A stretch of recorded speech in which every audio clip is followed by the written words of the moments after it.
Hello everyone, welcome back again to your Hindi online class of class 4th, subject Rachna Prasoon, chapter 3. Let us start. Chapter 3 शब्द विचार. आइए देखते हैं. बच्चों, ऊपर बने चित्रों के नाम दुकान व बगीचा शब्द हैं. ये आप देख रहे हैं. देखिए ये दुकान है और ये बगीचा है. तो देखिए दुकान कितनी ध्वनि से मिलकर बना है. देखिए द पर मात्रा लगी है, छोटे ऊ की, उसके बाद क, उसके बाद का पर जो मात्रा लगी हुई है. देखिए आ की मात्रा है, उसके बाद ना है और ना में कोई मात्रा नहीं है, तो इसमें हमने हलंत लगा के ना बोल रहे हैं तो आ की साउंड निकली है ना बच्चों. इसका निर्माण कई ध्वनि से मिलकर हुआ है. कितनी ध्वनियाँ देखिए, द ऊ का आ ना, 6 ध्वनियाँ इसमें टोटल हैं, है ना. तो ये कई ध्वनि से मिलकर बना है. इसी प्रकार से ये बगीचा भी देखिए कई ध्वनि से मिलकर बना है. ब, आ, ग, ई, च, आ. ठीक. तो इससे हमें पता चलता है कि शब्द कई ध्वनि से मिलकर बनते हैं, कई वर्णों के मेल से बनते हैं. और जो ये ध्वनि को लिखने के लिए जो चिन्ह हम लिख रहे हैं, यही वर्ण कहलाते हैं. तो इसकी परिभाषा देखेंगे अब. शब्द वर्णों के मेल से बनते हैं. शब्दों का निश्चित अर्थ भी होता है. शब्द भंडार किसी भी भाषा में प्रयुक्त होने वाले शब्दों के समुदाय को उस भाषा का शब्द भंडार कहते हैं. शब्दों के भेद, शब्द के भेद 2 आधार पर किए जाते हैं. किस आधार पर? प्रयोग के आधार पर और अर्थ के आधार पर. प्रयोग के आधार पर शब्द के 2 भेद होते हैं, विकारी शब्द और अविकारी शब्द. अब देखेंगे विकारी शब्द कौन से होते हैं. जिन शब्दों में लिंग, वचन, काल तथा कारक के आधार पर परिवर्तन आ जाता है उन्हें विकारी शब्द कहते हैं. विकारी शब्दों के भी 4 भेद होते हैं. कौन कौन से? देखिए, संज्ञा, सर्वनाम, विशेषण और क्रिया, ये सभी विकारी शब्द के प्रकार हैं. नेक्स्ट है अविकारी शब्द.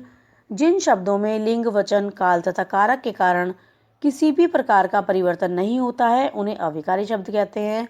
कौन कौन से होते हैं इसमें? क्रिया विशेषण, संबंध बोधक, समुच्चय बोधक और विस्मयादि बोधक. इनमें परिवर्तन नहीं आता, इसीलिए ये अविकारी शब्द है.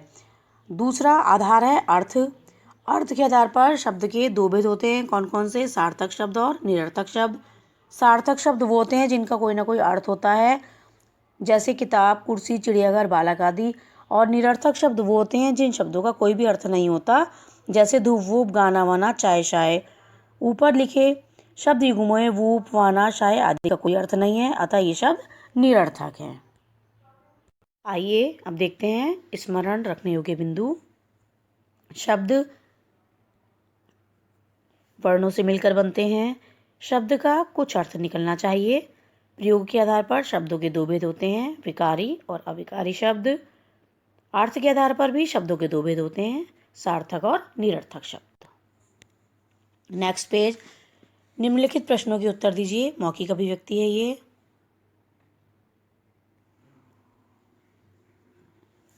शब्द किससे बनते हैं? वर्णों के मिलने से बनते हैं. विकारी शब्द किन आधारों पर परिवर्तित हो जाते हैं?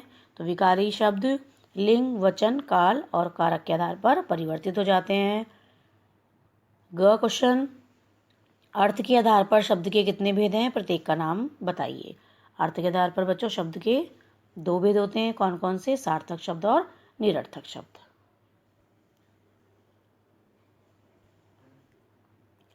अब है प्रश्नोत्तर.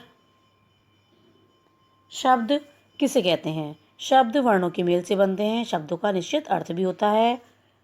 Second question. प्रयोग के आधार पर शब्द के कितने भेद होते हैं? नाम लिखिए. प्रयोग के आधार पर शब्द के 2 भेद होते हैं, विकारी और अविकारी शब्द. Last question.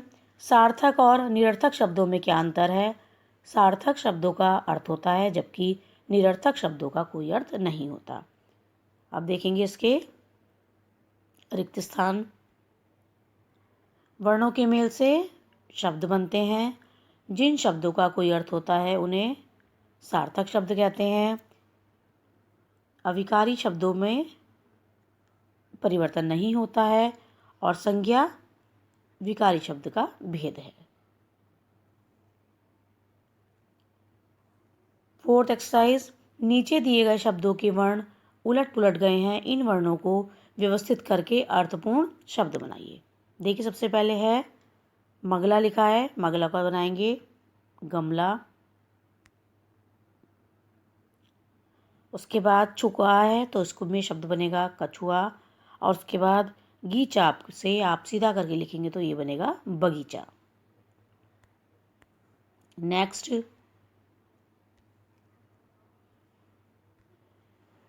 है करतबू से बनेगा कबूतर।